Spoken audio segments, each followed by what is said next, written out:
Welcome to A Bit About Crypto. I'm David James, the Job Whisperer, and I'm here.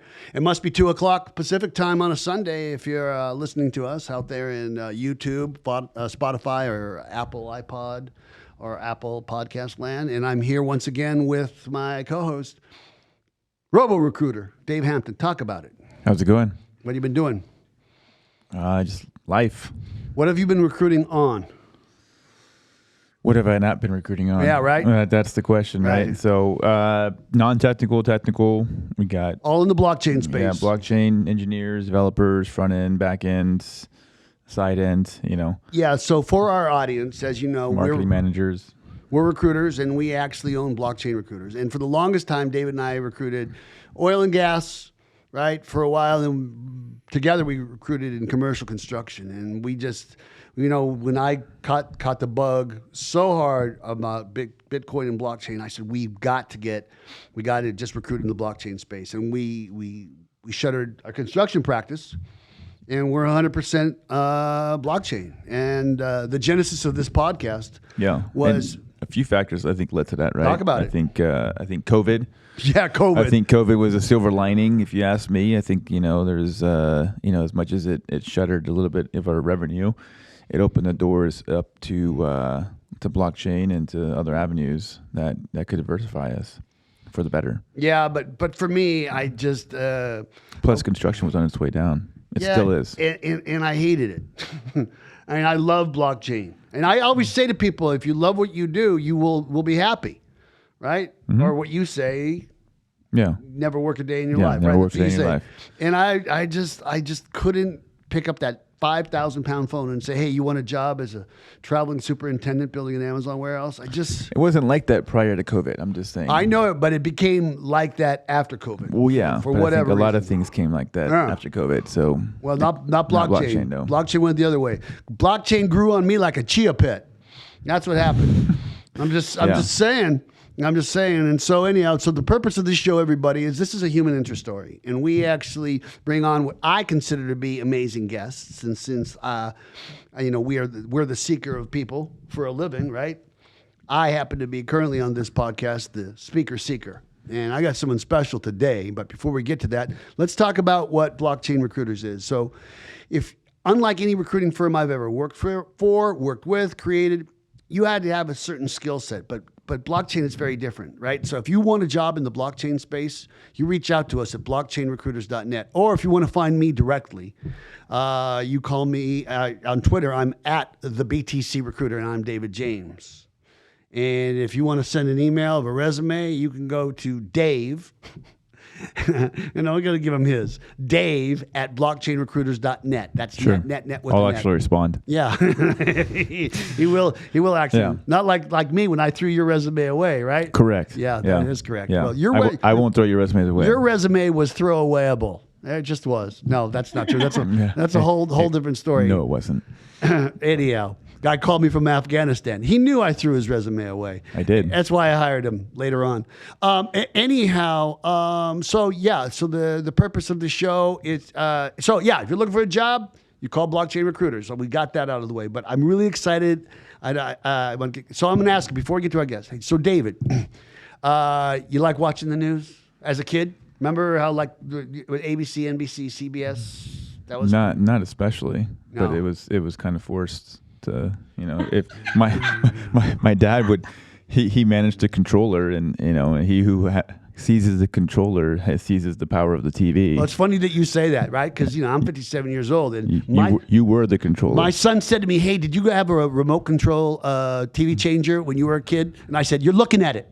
Right. No. Not only are you looking at it like, hey, stay there, channel 4, it's commercial. Stay there, channel 2, no, channel 7. And this is the worst one.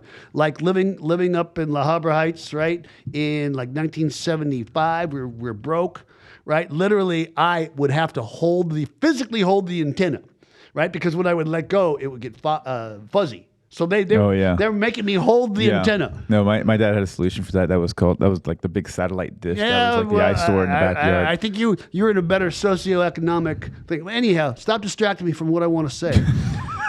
So my experience is there are people that you see on the air, right? And I always said to myself, why is he standing out in the rain?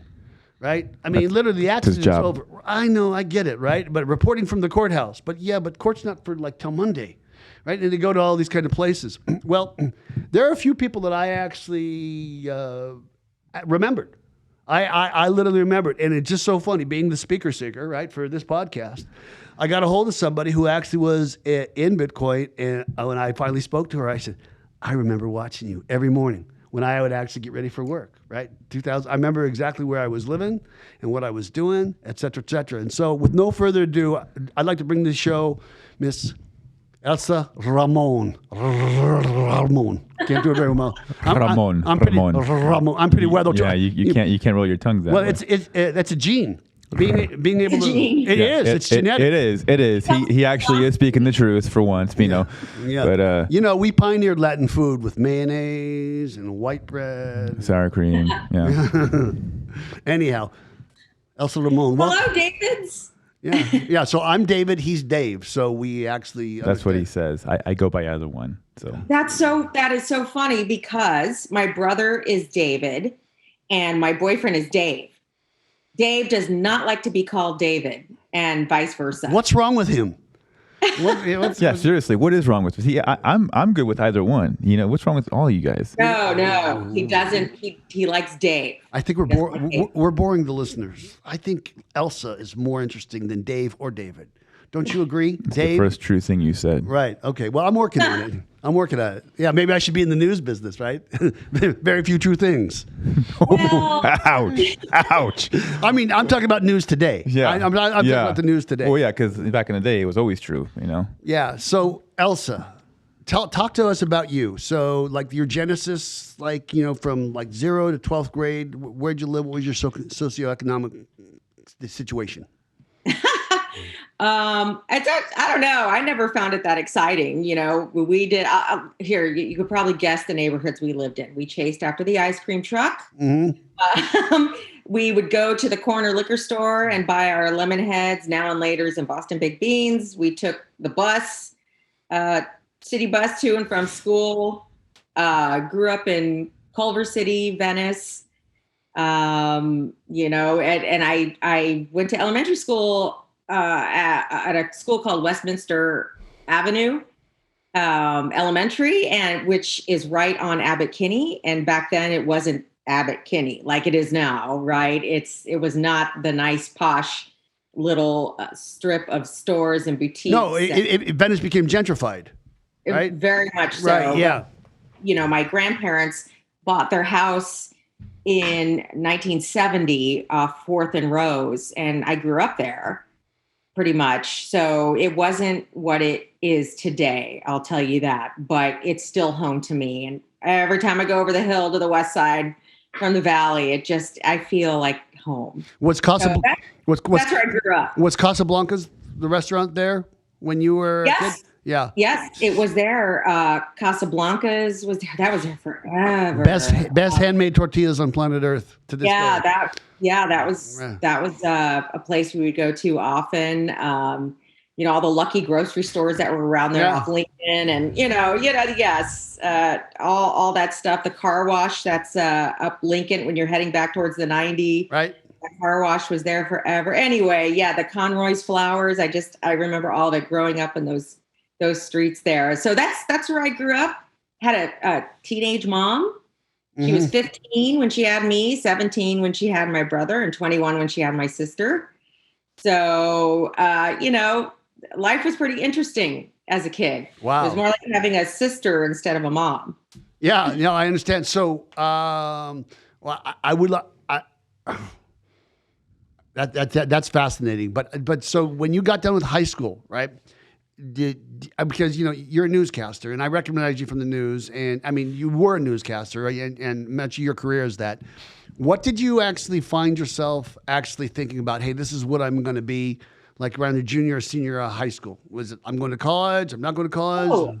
Oh my gosh! So there was a period. My dad's from Austin, Texas. Okay. So there was a brief period where, as a kid, we moved back to Austin because my dad was sick of LA. He's very, very Texas. He's very Austin. My mom, born and raised Venice, she went to Coeur d'Alene Elementary and Venice High. And, so I don't even know how they got together. I don't even know how that worked for a while. But anyway, we moved back to Texas briefly for a couple of years. And I don't know, I must have been about 10 years old. And I had a crush on a boy up the street.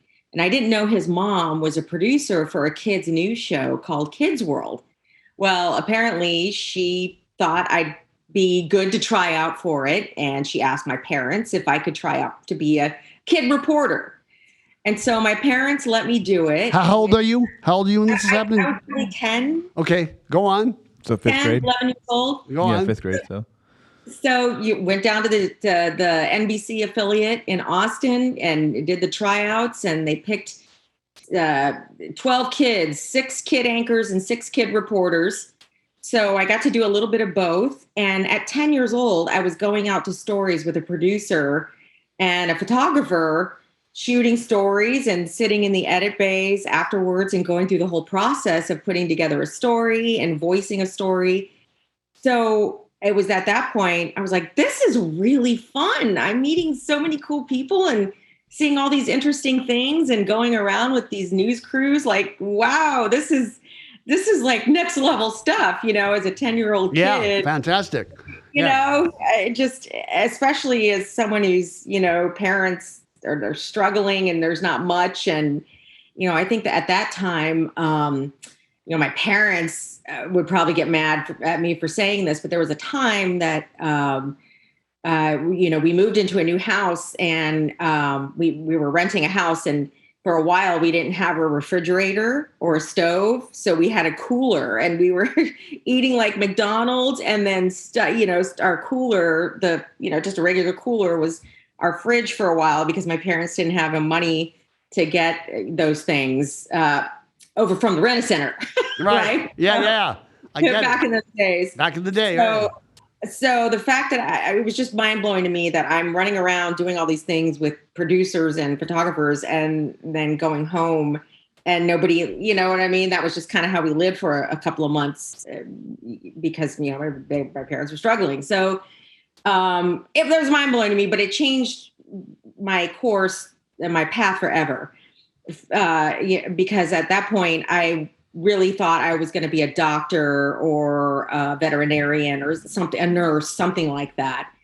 And that's it. I got the bug. And from that point on, everything I did from the time I was 10 years old till I graduated from college and got my first job, everything I did was geared towards making that happen. So, okay. So then, because I know people that actually left high school and they actually started that path. But you didn't. You went to college, and you didn't even have take a journalism. You were like a creative writer kind of thing, right? So talk about talk about that decision. And I can understand probably your parents having you so young and bad socioeconomic challenges. Hey, if you got a chance to go to college, you can do the news reporting will always be there. Probably that conversation. Yeah, I mean, my parents thought it was great that I go for that. Of course they did all they could to give us an opportunity to make those kind of choices. So I ended up going to UC Irvine, but there was no communications program, no journalism program. But while I was interning at my very first internship at Channel 2, at the local CBS station here in Los Angeles, and also at Channel 4, I interned there as well. I had the reporters telling me, it really doesn't matter if you're a communications major. In fact, it's better if you're something else, maybe political science or comparative literature, because you really get, or philosophy, you get a history, you get a well-rounded education. And I believe to this day that's true. I'll totally vouch for that. I ended up going to Irvine, and I was an English and comparative literature major. And it just really set me up for a lot of writing and critical thinking and compare and contrast writing. So I felt like that prepared me a lot because there's really nothing that can compare you for being actually thrown into a newsroom. Right. Because there's nothing in school that can teach you what it's like in there. It's freaking crazy. Yeah. In a newsroom and in a news environment. And there's nothing that can prepare you for that. You get thrown in and you sink or swim. It's kind of like that movie by Ron Howard, The Paper, right? Yes. Yeah. Right. And just the chaos and if it's moving, or, they did it, they didn't do it, et cetera, et cetera. Right. So when I think about that, I when you tell me that story, I was thinking a lot about that. So so you threw yourself into becoming an anchor, right? And that was the next thing. Then you went to Phoenix, and then various stations in LA, et cetera, and you had a real successful career as a news anchor, right? I was very lucky. I feel like, it's timing, it's luck, it's the hard work, it's all those cliches and talent. You got to be talented. Well, I got my first job a year and a half out of college in Palm Springs. Mm-hmm. So I was lucky to be so close to home for my first job because I was broke as hell. They don't pay you much on those first TV jobs. They're like, you want to be on TV, you want a shot? Here's your $15,000 a year. Yeah. now go out and find two roommates. Minimum wage. Yeah. Just be happy that you got a job doing this. No, totally. And that was, it was like back then it was like, okay, I'll do whatever you say, I'll live off. It was like, I was eating worse than I was in college. At least in college, I had student loans and, financial aid to help, when I was out there with the first job, it was just me. So it was like ramen. I'd make a tray of lasagna and I'd freeze it and cut a piece out, every night until I and put it back in the freezer until I finished that tray of lasagna. Everything was that tight. Yeah. I can relate. Palm Springs, and then Monterey, Northern California, a little bit of a bigger market. And then the big jump was from Monterey to Phoenix. Right. And that's when I knew them from Phoenix, Dallas, LA, San Antonio, LA again. So I was very, very lucky that I was given all these opportunities, and I didn't say I'm going to be an anchor. I just think it worked out that way. When I very first started at my first TV station, they really wanted to hire another female anchor. They were starting a new morning show, and she at the last minute declined, and they really didn't have a choice. So they put me in there. They're like, hey, you want to anchor the mornings? I was like, oh, sure. Okay. Yeah. Only 30, that's kind of how it happened. Only 30 years of like dreaming about it. Yeah, sure. Right time, right place. Isn't that how it always, happens? Well, that's all it was. That's all it was. Yeah. So, but then, and it's funny because I remember like when we first spoke several months ago, right? And I remember speaking to you, and you were supposed to be on my show, but you had the audacity to catch COVID, you and your entire family. Right? How dare you? Actually, we didn't have COVID. That's the weird thing. Oh, the people you were with for the weekend had it. Yeah, the people who we were around had COVID, and they exposed us and didn't tell us. And so we had to quarantine and get tested every other day. It was really... we were all vaccinated. So we figured, well, if we get it, this will help our chances of not ending up in the hospital and ending up horribly sick. But still, people who are vaccinated can still come down with it. And I still don't want to find out what it feels like. So anyway, that's what it was. We had to quarantine. What I wanted to say is I remember I Zoom calling with you, and it's like, I can't believe this gal's actually talking back to me. Because I've seen you for all these years, and now we're actually in dialogue. And for our audience, the thing about that is that, like myself, right? Elsa she got orange pilled, right? And she decided, look, just like we had an epiphany. It's like, we have to be part of this blockchain stuff. You also are old enough. I give this analogy, right? Close Encounters of the Third Kind. Right, that movie is such a great metaphor because they didn't care about the wife or the parents or what the job says or what your roles. We are going toward this mountain, and this energy is there. And everyone said they were crazy, and they get on the other side and boo, boo, boo, boo, boo, boo. Right? And it's like, yeah, man, it's not just us. We're all hearing this thing together. And it's synonymous. There's not a better metaphor for people who actually see cryptocurrency, blockchain, and specifically Bitcoin, and go, "Hey, man, I'm going to be I'm going to front run all this. I'm going to front run everybody." And so far, I have. And And so as you heard that we've repurposed our firm, repurposed our life, started this podcast, right? And this podcast, I had another guest on recently. He said, "Hey, I'm just a Bitcoin guy." And some podcasters don't like that. And I said, I don't care, because basically this is a human interest story, and basically crypto, NFT, blockchain, whatever that thing was that changed you, I want your take on your life. So I always ask this question, but I'm asking it in such a way where you actually realize you had to repurpose your life for entirely Bitcoin. But how did crypto or Bitcoin find you? Yeah, you talk about that aha moment. I think people who are in this space know exactly where they were, when it happened, because it's such an enlightening experience. I was a friend of a friend said, "Hey, I have a good friend. He's a technologist. He invests in cryptocurrencies." This was like late 2017 and early 2018. And he said, he wants somebody who could moderate a panel. He's putting together a panel of like a crypto tax attorney and a crypto lawyer and a investor and, just a myriad of people to talk about crypto. And he wanted to hold a nice little thing for people to come and learn and ask questions. But he wants us to be professional, and he wants somebody who can kind of MC the thing, be the traffic cop. He goes, "Will you come and do that?" And at this point, I knew Bitcoin existed. What year is this? Early 2018. Okay. He started talking to me about at the end of 2017. This panel thing that his friend was holding was in February of 2018. So I said, "Sure, yeah, I'll come on out and do it, whatever." And so, I'm at this event and I'm sitting there listening just like everybody else, but everybody else in the audience really, I would say most everybody came to hear about the investing part. They heard about this Bitcoin thing and they wanted to learn how they can, make so much money, because they're hearing about people not only making money in Bitcoin, but all these altcoins. And that's what they were there for.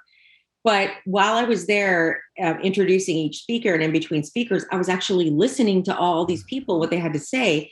I was like, this is incredible. I never knew what this was all about. I always joked around just like everybody else when I heard little snippets of what Bitcoin is in the news, right? We all heard all the stories about Silk Road and, the nefarious activities and linked to Bitcoin and blah, blah, blah.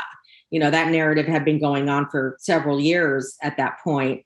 And that's all I really knew. But once I was at this panel, I was like, oh my gosh, it was a complete reset. That was my aha moment. What job did you have? Were you working in broadcasting news? Oh yeah, I was here at CBS LA and KCAL. I was anchoring the news here, and I went to this panel thing on a weekend, and when I came back, I was like, I know what I'm going to leave TV news for. Okay, talk about that. Yeah. Yeah, I was, because the last 5 or so years, especially, I had been really kind of disenchanted with how we were being perceived in the media and the news. Some of it warranted. Who's we? We as newscasters, or we as the media? Yeah, media, the news, yeah. Media in general, but also reporters, newscaster, everybody just in this business. Yeah, the bias that comes with you guys, not biased, all that stuff, right? Right. I mean, and I think there have been effective campaigns since the beginning of the Tea Party to vilify the mainstream media. Now, some of it is warranted, I would say, on the cable level. Absolutely. It's so polarized, and it's so clear to me how biased each side, depending on what channel you watch. It's exhausting. Yeah, it is. It's so exhausting. Very, very Animal Farmish at times. But yes, very much so. But on a local level, we're not like that. We're on a public channel. Cable channels are paid. And so as a public channel and local news, we're beholden to the people who watch us, to our viewers. And, we just got lumped in with the cable nets and what the cable nets were doing. And but also there was some of that criticism was earned, though, on the local level, because over the last 5 to 10 years, we've been chasing the shiny things, the car chases. Oh, there's a tree down. Okay, go stand in front of this tree. In the rain. Right. In the rain. And, all those things. And I thought, okay, it's no secret that these things are clickbait, and the news is just becoming more and more so of a business than of a service. And it became, the bottom line was clearly more important, resources that were important to reporters and people who needed these resources to tell stories and investigate. All those were being just pulled away out of newsrooms. And, it's a story with a lot of corporate companies who do more with less, and they try to see what they can do more with without having to pay for it. So, just all of these things just started adding up for me. It always seemed that, excuse me for interrupting, it always seems that, my take on news, unless I guess last 5-8 years, it's like always been about catastrophe. It's always like the negative stuff. Always. And that was the major turnoff for me. It was like, where's the positive aspects? What are the things that we really need to know? I mean, I've it was a long time ago that I started looking at alternative sources of information versus just the main stuff, main public news channels and stuff. Well, and you hit the nail on the head, because I think with the onset of social media, that really also changed the structure of what news covers or what is deemed news, because now the networks are competing with social media, and people are able to kind of curate and, pick and choose what they want to watch, read about, learn about on social media and on the internet. Right. So the networks definitely had a problem and do have a problem competing with that. So of course, they churn up the clickbait and they have to do what they have to do to try to make a corporation survive. Right. But when you do that, there's something that suffers, and being of service, in my opinion, as a journalist, is what suffered. The competition.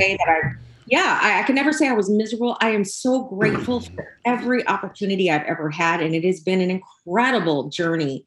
I am so lucky that I got to work where I worked, and I was so lucky that the people who hired me gave me those opportunities. And it really is still incredible to me when I look back sometimes that it was like in an instant, I could look back and I feel like I was still starting my first job. It sounds like, I'm sorry, David. I was just saying, it's such the right attitude, because that gratitude, I think, is what enables us to propel what I think God calls us for, whatever that is. I think that's just, I think about everything that I've done that led me up to being a recruiter, and everything that I did was purposeful, without God actually telling me. I mean, I did all these other things that led me to the, to what I was, as a recruiter, to where we are right now. I applaud you for that. Indeed. I think it's so relevant that you did what you did to get to where you are, which is, I'm sure, where you're going to get to. Yeah, and with my recruiter ear, right, which I've always had, what I heard in just talking to your story is there was a crisis of conscience. There's a crisis of conscience. Yes. Right? And so, which brings us to so you heard about this panel. Did you go out and buy Bitcoin that day, or did you, certainly you have to have a little bit. Maybe you have it on PayPal. I'm kidding. Yeah. So after that, my friend who had asked me on behalf of his friend who set up this whole panel, the technologist and investor, he introduced me to him, and we became friends. I became friends with his wife and his family. And he enjoyed teaching so much that he spent a ton of time with me, teaching me about digital wallets. I think Exodus was the first wallet that I downloaded and bought crypto from, Bitcoin and a few other things that he had recommended not long after that. So I learned how to do all of that by sitting down with him. His name is Clayton. And he really there was a time where he would just sit with me for a whole day and at our laptops and show me all this stuff and teach me all this stuff. I do the same thing. It's just so nonsensical, but it's an evangelism. It goes back to the Close Encounters of the Third Kind. I want you to hear them sounds too. So what you want to share it. Yeah. You want to give people like this enlightenment and go, and okay, now take take the rock and run. I want them to find what I've found, because we've been lied to so long about the Fed and all the things that are happening. But you've done some things as far as broadcasting, and I've seen your profile, and I don't know what you are actively doing, but can you talk about what you're doing in the Bitcoin blockchain space as it relates to your life? Yeah. So when I finally left in 2018, I left CBS here in LA. I left because Clayton, the technologist I told you about, invested. We came up with a great idea to start a show called Adventures in Crypto. And what we were going to do was travel around the country and the world and see how people were accepting the idea of cryptocurrency, Bitcoin in particular, but how countries were implementing it, if they were implementing it. Was anyone even caring at that point? So we traveled to various places around the world, and we took a full crew. He funded us and shot some great stuff all over the world. Shot some great stuff with John McAfee. That was also, that's a whole separate story in itself. But anyway, we shot all this stuff because the idea was I was going to go back to the networks and say, here's this thing, Bitcoin and cryptocurrency and blockchain, and we're going to put together a show about it and show the social side of it and show how governments are looking at it and how people are looking at it. And we're going to try to pitch this to the networks. So this was 2019, 18, 19, after we traveled and shot and put together pieces. And the networks they didn't want anything to do with it. And we talk about timing. We've talked about timing multiple times in this podcast. And at that time, it was just like, they didn't want anything to do with this. My idea was crazy. And I realized I'm not going to get anywhere with the networks. And even if by some miracle, they said, okay, we'll get this show. We'll air it at, 2:10 in the morning or something, they would absolutely, the networks would completely clip my wings. They wouldn't let us tell the story the way it needed to be told. They wouldn't let the people who I'm interviewing breathe. It would be canned in a way the network would see fit. And, I don't feel like you can tell the stories in this emergent space that includes not only crypto blockchain, but AI, virtual reality, metaverse stuff, NFTs, gaming, esports, all that. You can't tell these stories in this growing space without letting the people who are forming this space be themselves and really just be out there and tell the stories. And so when that kind of failed, the attempt to try to sell it to the networks and get them on board with this, because, they chase the shiny things. Bitcoin is up today. Bitcoin is down today. Oh, people lost everything. Bitcoin died again today. Oh my God, Bitcoin is revived again today. Stuart Varney only speaks on it, and MSNBC only speak on it if it's north of 45,000. Right. Back when it was if it's south of 45,000, it's like yawn. It's not even up there on the ticker. So, as we know, there's so many layers and so many stories in this space. They're endless. But that, to me, is the only story the mainstream media sees, at least right now. And so I knew that this wasn't going to fly. The brand that we were trying to do wasn't going to fly. And so I said, we can't rely on the networks. Let's just create our own. And so during COVID, during the shutdown, my partners and I worked on this concept behind me. Okay. Scent TV. Go ahead, plug for people on Spotify and Apple. They're not watching. Go ahead. Plug. Shameless plug. Go. Well, it's Crypto Entertainment News Television. That's what it stands for. Okay. And I have been calling it Fintertainment because. Oh, nice. Because it involves all of those things of crypto, blockchain, NFTs, all those things I spoke of, gaming, esports, all that. We look at those in a feature way. We shoot them, write them, edit them in fun ways that people can be entertained and not realize they're learning about this, and not realize it's kind of like if you guys have heard of Axie Infinity, that game is really resonating with people, especially if you read the stories about how it's helped people in the Philippines, especially during COVID and lockdown, right. people were able to earn cryptocurrency by playing these games through Axie Infinity. And they didn't realize they were learning about cryptocurrency. They had downloaded digital wallets. They had done all these things because it had been gamified. So I figured if all of these topics can be sort of gamified in a way, entertainified in a way, that people would enjoy learning about it and not even realize that they're starting to understand and learn how all these things affect our lives and our financial literacy. So that's why we created Cent TV. We don't want to be a Bloomberg or a CNBC where we're constantly analyzing the prices of coins and Bitcoin and this and that. There is going to be some level of that. There's also going to be crypto-centric and emergent technology-centric newscasts. Mm-hmm. But most of the programming that we're looking for is going to be that really entertaining, thought-provoking, fun stuff in all these categories. And we're looking for content creators that, as you know, are scattered all over the internet. It's so amazing. It's so amazing. We're actually... If you're a person where you sit down at the internet or you sit down at your laptop or whatever and go, okay, where do I start? You don't know who's credible, whose information is viable. You don't know what information is viable. This industry moves so fast. The space is at lightning speed.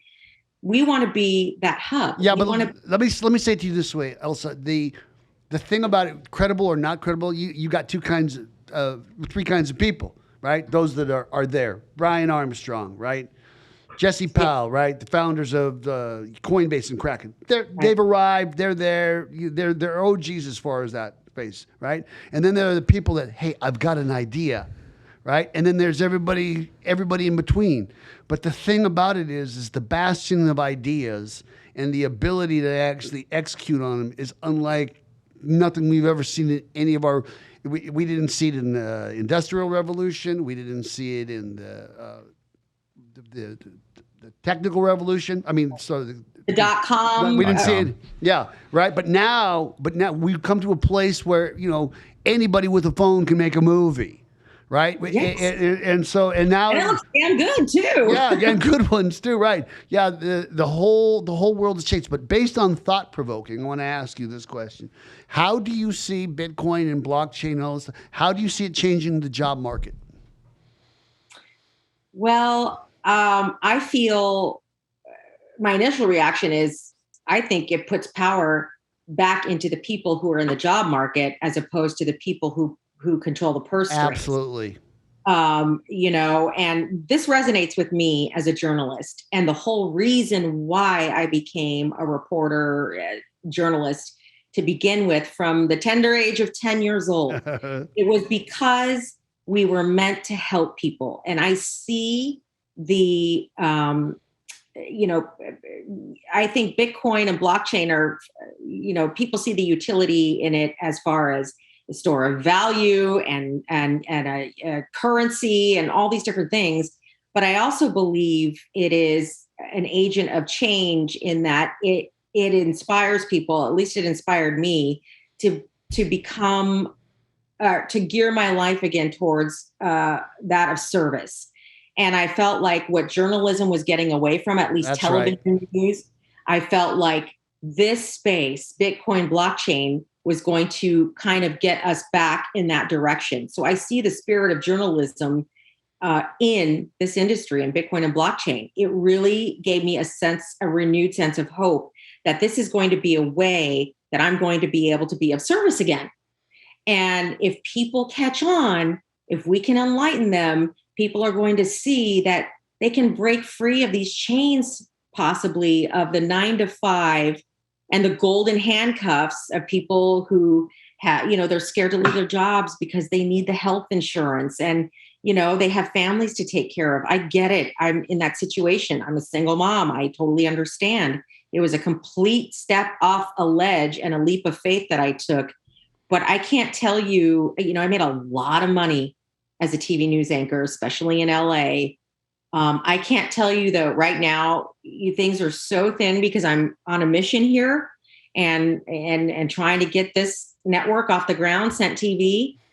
But I'm so much happier now than I was when my life was completely owned by the corporations I worked for. I hardly saw my kids. You know what news is like. It's 24/7. Would get 4 to 5 hours of sleep a night, 5 if I was lucky. At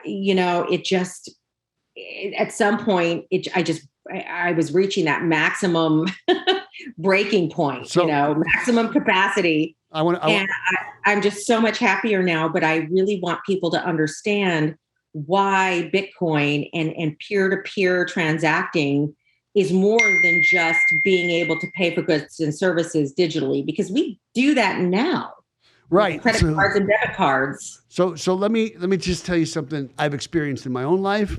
And as a recruiter, I've seen other people experience this. And we're going to tie this back to you, right? Somebody, we'll call that person a young male.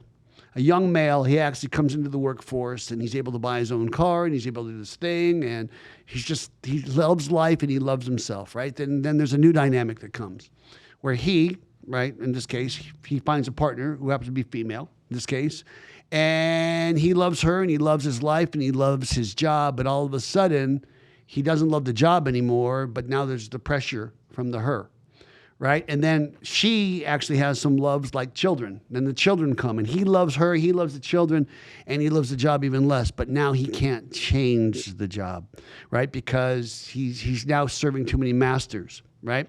Yeah. And what I'm talking about right here is that, because of cryptocurrency and Bitcoin and smart decisions that Dave and I made, right? We actually are at the precipice of saying to clients, no. I mean, the money in recruiting is made by saying the word no, but the power of preserving your dignity and your integrity is also done by saying the word no. Because I can tell you, I have made what used to be acceptable is highly unacceptable today. I've had people like not hire candidates for reasons that I don't swear on this show, but I'm tempted to use a word, but. And then I got to sit there and watch that. And so, but what that has done for me is that cryptocurrency is representing this abundance. And I specifically want to come back to, during George Floyd and during COVID and during the election, I mean, it was, and even sports where people would seek refuge, there was no refuge there. There was politics there. And it's just like, I had to just go outside just to change my mind. It was so bad. And one of the things I learned in a fellowship that I'm part of, we look at the similarities and not the differences, right? And I saw this Bitcoin thing, and I'm one of these people who actually comes from poor too. Now I'm privileged for a couple of reasons. I'm male and I'm Caucasian, and even though I've had a bad lot in life, right? I've never been put face down by the cops because my race and my gender. I haven't been harassed that way or denied service for the most part. And so the thing about it but where I've been really, really angry is I've never been broke enough to actually be part of any aid, and I haven't been rich enough to actually have lawyers to skate out of paying the taxes, right? And so every time I keep getting ahead, it's like there's this new rule and there's new law, and there's just not the reciprocity. And so there's this anger and this rage that has fueled me. And I've used that anger and rage to actually be successful in business, right? Create abundance, support those that I love, and leave a legacy for my children. But the thing and the thing about it is that I was watching the Black Lives Matter on TV, and I was on podcasts during COVID, where guys from Black Lives Matter saying, "Hey, we want money in the form of Bitcoin because it's sound money." Right. And so I'm saying, okay, whether, I'm not going to endorse nor oppose any specific cause as it relates to anything. My only controversy is I believe in Bitcoin. Come and get me, because you can put me in jail, but you ain't taking my Bitcoin. Good luck. Make it illegal. You still ain't taking it. Okay. I'm going to El Salvador. I speak enough Spanish. ¿Qué pasó? Yo tengo Bitcoin, vatos. But really what I want to say is that there's a certain freedom for women and minority women as it relates to cryptocurrency and Bitcoin. And that I stand for, right? And I know I didn't expect to go this deep on the show, but we're there. We're here. Right? And as a product of a 15-year-old mom in Venice, California, right? As a Latina female, right? And a single mom right now who's been on both sides of that, right? You had an icebox, not a fridge. I heard you saying that. And I actually have some straight line identity from like eating pies, right? Pies. Orderly pies. No, but anyhow, speak to the thing of the empowerment for the otherwise marginalized and what Bitcoin is as a big equalizer.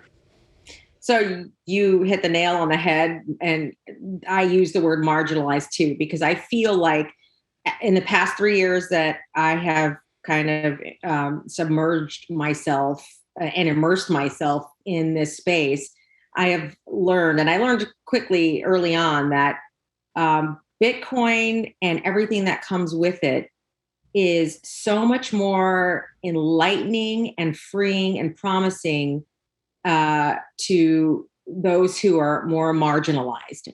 So the more marginalized a country is, a people are, whatever a community is, the more they're going to get this, the more they're going to see the light and the freedom this entire industry brings. So I feel like, in my travels, when we were shooting Adventures in Crypto, when we went to Japan, and we went to Spain, and we went to Ibiza, and we went to places all over the world, I realized that, and in watching other countries starting to accept Bitcoin, like El Salvador and other countries starting to contemplate using it and making it legal tender, I feel, and especially countries in Africa, how quickly they are adopting this, getting this, setting themselves up for a life that includes transacting in this way. India is another example. Yeah. You have 18% of the world's population in India, and crypto is spreading like wildfire. Yeah. When you have 18% of the world's population, that were most of them in that 18% were no part of the global economy, all of a sudden going to become part of the global economy, there's going to be some flippening. Yeah, you're talking about the unbanked. You're talking about the unbanked. Right. Yeah. Unbanked. Yeah. But also, there's going to be some flippening of world powers here. And I fear personally that the United States is going to come in last here, because we already are. Yeah, we are. We don't see ourselves as marginalized. We've had the luxury of having banks and debit cards and transacting online. No. Stop. It's not that. It's that we're 5% of the population, but our currency is settled in 88% of the world. So it's that arrogance, right? And yes. so we alone have the power to debase as much of that money as we want to support our wars or our unethical ventures, et cetera, et cetera. But I want to say this to you. It's they're going to illegalize Bitcoin eventually when the government realizes it's crashed. I don't see them. It's kind of like they already realize. Wait. Take case in point, right? And I'm not on either side of this, right? The vaccinations, right? They have said to mass populations, if you're a prison worker, you're an airline pilot, or whatever, you get vaccinated or you're fired, right? Enough people said, we take the dare, right? And then Southwest said, we don't have an airline anymore. So, hey, we're going to back that one down, right? And certain unions, et cetera, right? What's going to happen is they're going to say, if you use Bitcoin, you're this. And people are going to say, okay, we're this, right? We take the dare. And then all of a sudden but I don't see that coming politely. I see they're going to turn off electricity. They're going to turn off power. And the reason that gold and silver is powerful is that you're going to want to actually hold it when they turn off temporarily. Gold. I'm only sharing this with you because you're enough of a reporter to have seen what happens to human beings when they are deprived by an oppressive force. Sure. Desperate times call for desperate measures. There's a reason why that saying exists, and people will do what they have to do to survive, or what they perceive as what they need to do to endure a situation. Yeah, to preserve. So, and to preserve themselves. I mean, we saw it during COVID when people went nuts buying all the toilet paper and hand sanitizer and, and clearing off the shelves because the panic set in. I really hope to God we don't have this dystopian future in front of us here, but I really see how the government and the regulatory agencies are starting to slowly creep in. They're trying to creep in without causing a big ripple, but at some point it is going to. And I don't want to. I'm not a conspiracy theorist, and I don't want to fearmonger. But I think that we are going to be part of a revolution. It's not unheard of.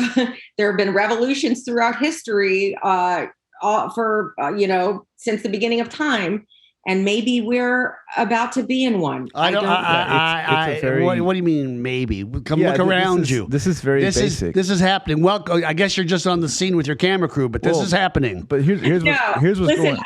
I don't want to say anything as a statement of fact. No, I get it. I get it. Here's the statement of fact. All right, people either have a flight or fight or flight part of their system, and it's in our brains, right? We either fight or we fly away, right? Or you buy Bitcoin. Here's my point. All right, if you're buying Bitcoin, if you're on that gravy train right now, then you are fighting.